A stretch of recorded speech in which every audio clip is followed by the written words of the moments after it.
can see him on my screen. Good afternoon to you, sir. Brigadier Mark Phillips, retired from the Guyana Defense Force. So first, I always start off by saying thank you for your service.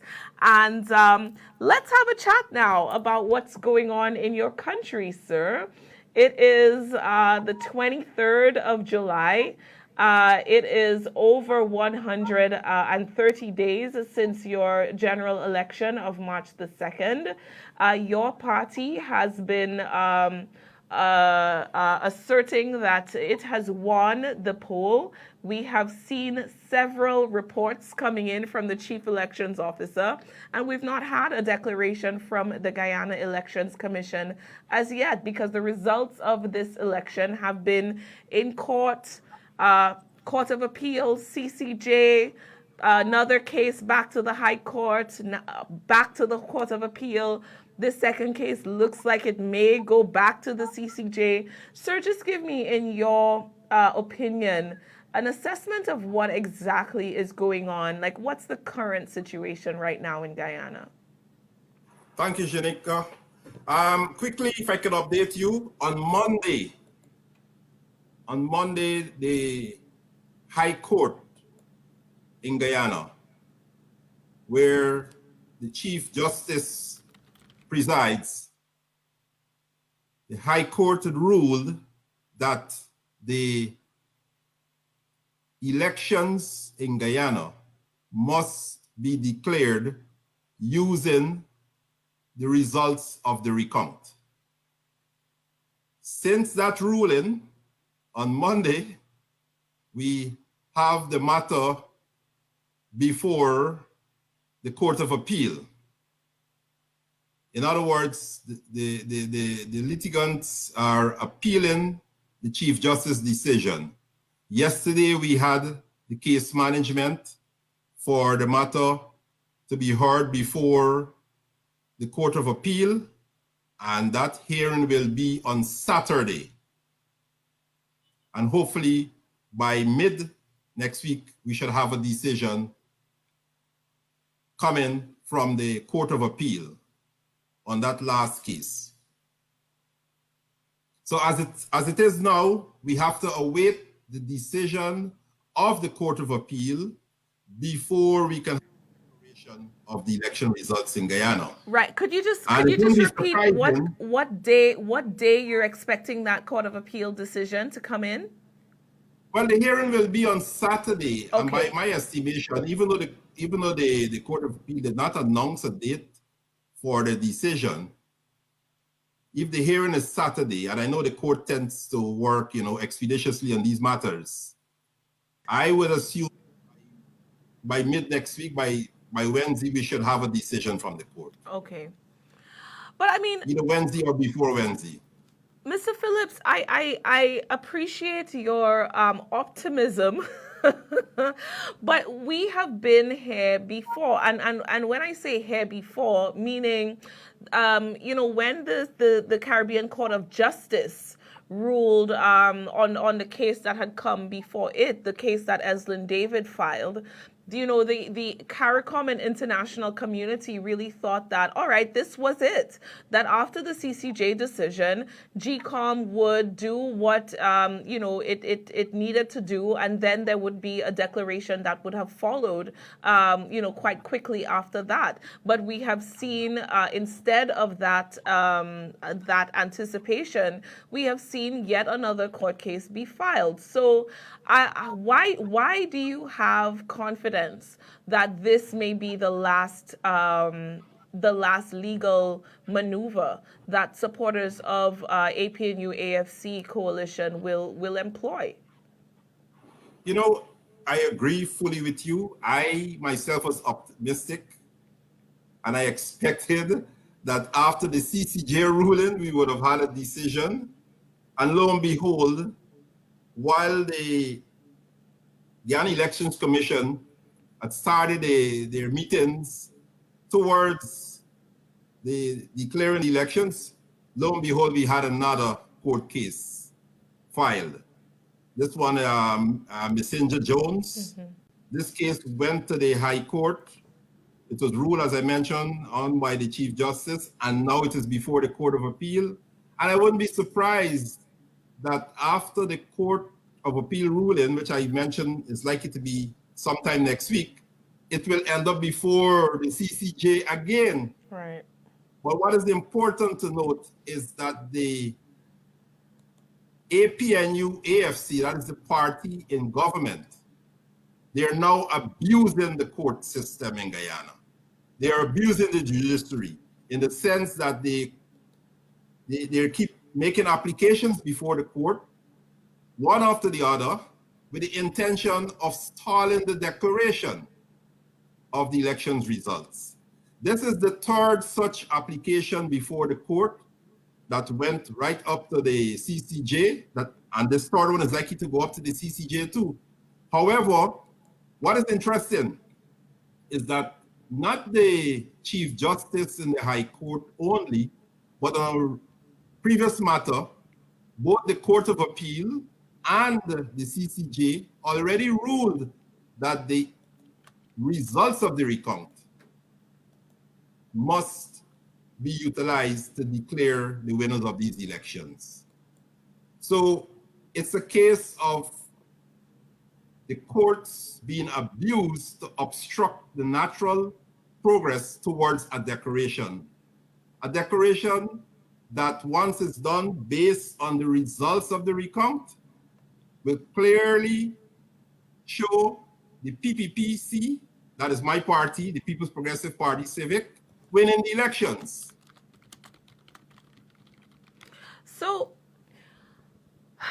how does this, I mean, the entire international community is now alerted, is now looking at Guyana. There have been increasingly strong sentiments that are the signals being sent to the authorities in Guyana that this process has to come to an end and that the recount results are the only ones that will be accepted as valid by the international community.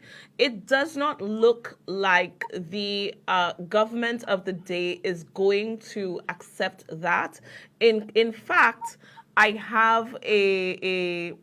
understand that President Granger, in contrast with what he said in April, is now saying that he will not accept the recount results. At the OAS meeting, your foreign affairs minister sat with your attorney general and really undermined or attempted to undermine the veracity, the integrity of the recount. So if that has come into question, how does the country then proceed? I'm trying to give the APNU AFC coalition as much of the benefit of the doubt as I can. So I understand that your party, the PPPC, does not believe that these court cases are in good faith, right? You said that they are abusing the court system and trying to stall. But let us set aside intention and say that they have every right to explore their legal options when it comes to this case. But if they are digging in, where do you see this going? This looks like an ongoing political stalemate. How do you come to a resolution in this matter? Well, you know, perhaps you need to ask that question to the APNU AFC representative when you invite them to your program, because what we are seeing... We're trying, sir. We are trying. You try, keep trying. Keep trying. You may be successful in having them on your program, because they went several times on a similar program in Trinidad and Tobago. Okay? But what we're seeing is a political organization that won the elections in 2015. You know, there were popular elections in 2015. They had more votes than us. They formed the government. And from 2015 to now, they've become unpopular in the eyes of the electorate in Guyana, and the electorate in Guyana voted them out of office. They voted for the PPPC in the majority, and therefore the PPPC must be allowed to form the government if democracy is to prevail in Guyana. We have a situation where on Tuesday at the OAS Permanent Council meeting, a meeting presided over by the Secretary General of the OAS, Mr. Almagro, every representative of the countries of the OAS were loud and clear during their presentations that the recount results must be utilized to determine the winner of the elections in Guyana, and it must be done in the shortest time. These are countries of our hemisphere that are telling us that they need a declaration from Guyana on the results of the election in Guyana, like yesterday.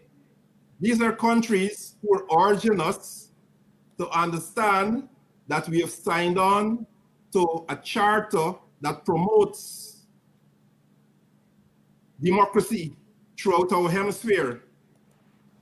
These are countries that are telling us that we are part of the leadership of the Lima Group that sought to express concerns over the situation in Venezuela and speak out for democracy in Venezuela. And today, we are in default, and therefore they have a right to tell us that we are in default, and we must put our house in order. However, what we have a situation where not only the CARICOM, not only the OAS, but we have the Commonwealth Group of Nations, and we even had the Secretary General of the United Nations, along with the European Union leadership,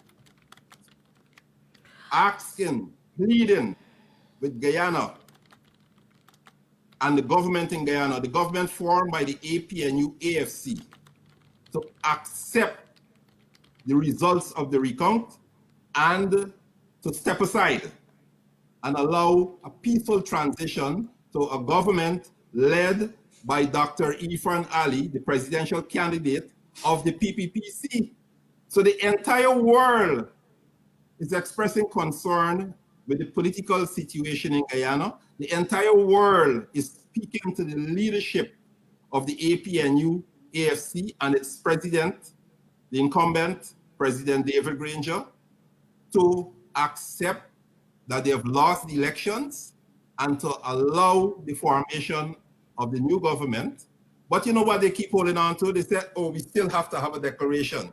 They cannot concede until we have a declaration. And they refer to that as stage 4 of a 4-stage process. So we still have to await the declaration. They went to the OAS, the minister, and said, criticize the OAS, criticize all the countries, saying that, look, their behavior is premature in the sense that there's not been a declaration in Guyana.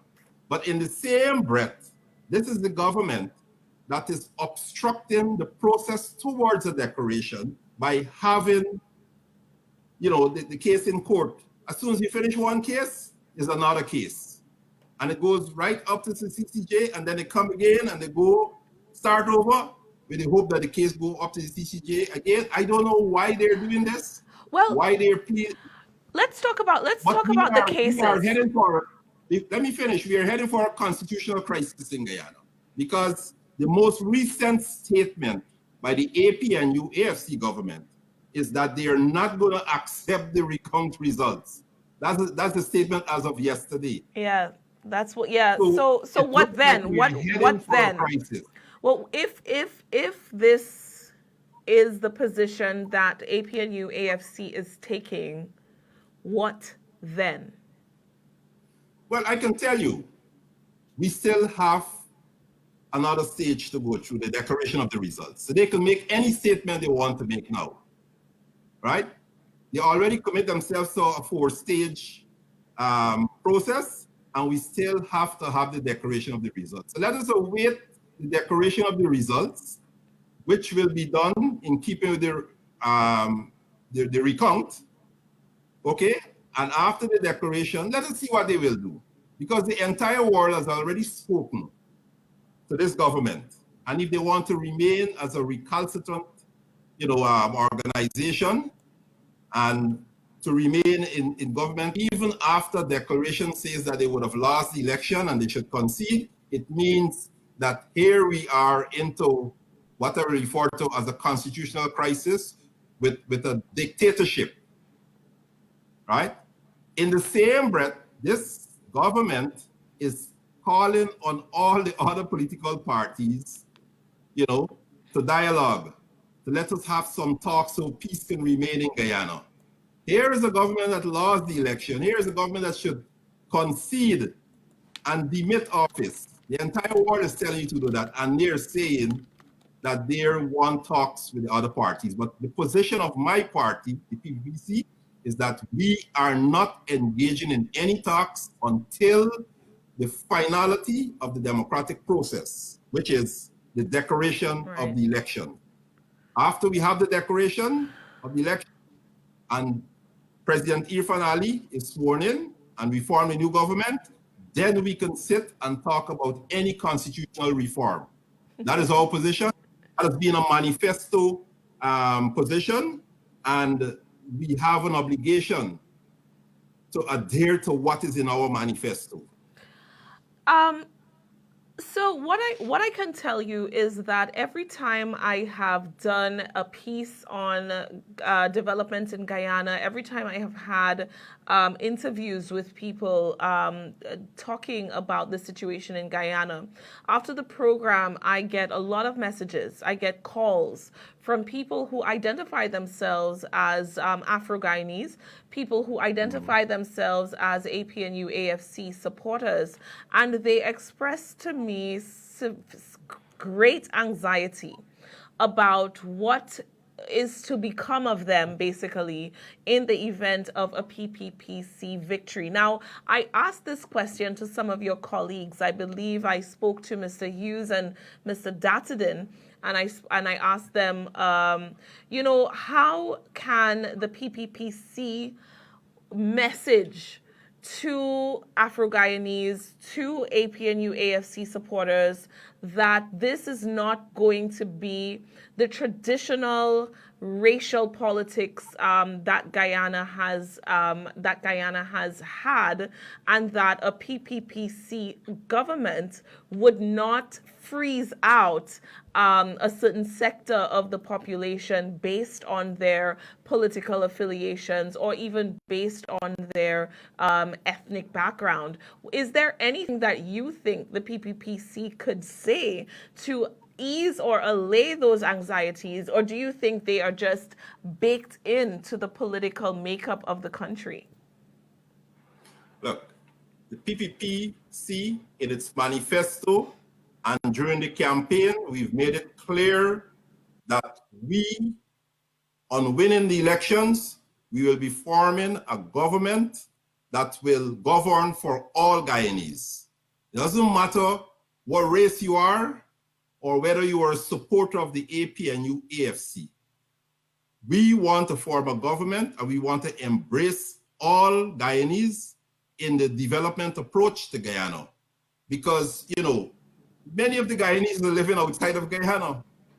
And the more we can embrace Guyanese living in Guyana, regardless of race or political affiliation, and also embrace Guyanese in the diaspora to come home, to contribute towards the development of Guyana. That will help to make Guyana a better place to live, especially at a time when we have discovered petroleum and we likely to have increased revenue from the petroleum, resources. We want to ensure that that money is properly spent to have development for all Guyanese. And we will not discriminate. If you look at the candidates for the PPPC, it's a list of candidates that represent Guyana. Of course, traditionally, the support of the PPP would have been predominantly Indian Guyanese, and by the same token, the support for the APNU and the nucleus party of the APNU is the PNC, has been traditionally African Guyanese. Okay, the issue is that we had governments in the past led by the PPPC and governments led by the PNC. And you will hear the criticisms that whenever the government was the PNC, which is predominantly African Guyanese, the Indian Guyanese were excluded or discriminated against. And you hear the same thing about when the government was the PPPC, African Guyanese were excluded or discriminated against.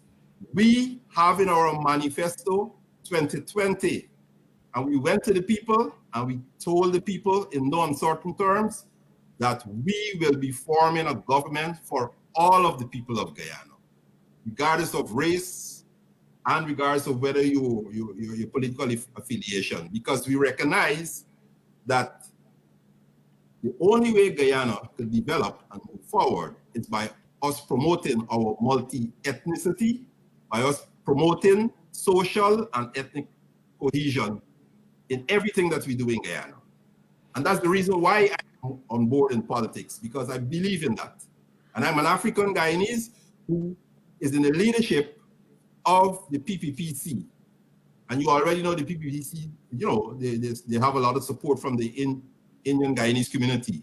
But I'm comfortable being here. And if you look at the APNU AFC, you can see, even though that they're predominantly African Guyanese, they have Indian Guyanese in their leadership makeup too, among their candidates. So in effect, both parties, I can say both parties, as we go forward in the 21st century, have committed themselves to multi-ethnic, multiracial politics and social and ethnic cohesion, both parties. So there's no fear for the supporters of the APNU AFC to fear a PPPC government, because we already mentioned in our manifesto and we mentioned on the campaign trail, and I wish to take this opportunity to commit that we will be a government for all the people of Guyana. So finally from me today, I just want to speak about you and your role in I don't even know what to call it, impending PPPC government, potential PPPC government. But talk to me about your role as Prime Minister. So St. Lucia is still part of the Commonwealth, right? So we have a Prime Minister who is well, no, I'm trying to differentiate between a republic, a republic and our system. So the Prime Minister is the head of the executive branch, and our Governor General is the head of state, but it is a ceremonial role. However, in Guyana, what I understand is that the presidential candidate is the head of government. So talk to me about the prime ministerial role and how you see yourself inhabiting that role should you, make up the next government of Guyana. How are you going to operate in the government of Guyana? Well, the president is the head of state and the head of government, the executive in Guyana. Sure. The prime minister is like what you will call a deputy prime minister in your country. Okay. Right? The deputy to the president. The prime minister, in addition to being prime minister, is likely to be also responsible for some ministry in the government. I have a strong defense and security background. I expect to be doing a lot of work in the area of defense and security as it relates to Guyana, because, it's not just a case of fighting crime and public security and safety, but we have borders with 3 countries, so the issue of defense is important for us. And not all our borders are friendly borders. So we have to have a defensive posture. Okay? So I see myself playing a role in defense and security in addition to being the Prime Minister of Guyana. And also because of how our House of Assembly operates, I will be the leader of government business in the House of Assembly. In the House. Okay, understood. Brigadier Phillips, I am so sorry that we are out of time for this segment. I think that we need to have you back very quickly to continue our discussion of what is going on in Guyana. So I'm hoping that after the Court of Appeal ruling, you will have some time in your schedule to join us again. This was a very brief but very fascinating discussion, and I think we have some more things to explore. So I want you to please, if you would like to leave me and my viewership with a closing message from you, from the party, and just let us know what's on your mind. Well, thank you again, and I will make myself available at short notice to be with you in the near future as the situation unfolds in Guyana. And I'm aware that in St. Lucia, there's a sizable Guyanese population Very who much is so. fighting in Guyana. And the same appeal I make to Guyanese in Guyana, the same appeal I'm going to make to the Guyanese in St. Lucia. Just be calm, right? Because the PPP Civic is on the right side of the law, right? We believe in the lawful conclusion of this process because we respect the rule of law. We believe that this process will be concluded, with the will of the Guyanese people being respected also. And we believe that democracy must prevail in Guyana. We are not interested in any authoritarian or dictatorial government, and the APNU, AFC will have to demit office once the declaration is made. So just be calm, just be patient, and allow the process, to take its course, its natural conclusion. And by that, I mean we have a declaration as soon as possible. We have a declaration, and the PPPC be allowed to form the next government of Guyana in a peaceful transition from the present government to our government. So be with us and be calm. Thank you so much. Calming words, peaceful words from Brigadier Mark Phillips. He is the prime ministerial candidate for the PPPC in Guyana. Hope to have you back very soon. Thank you very much, sir.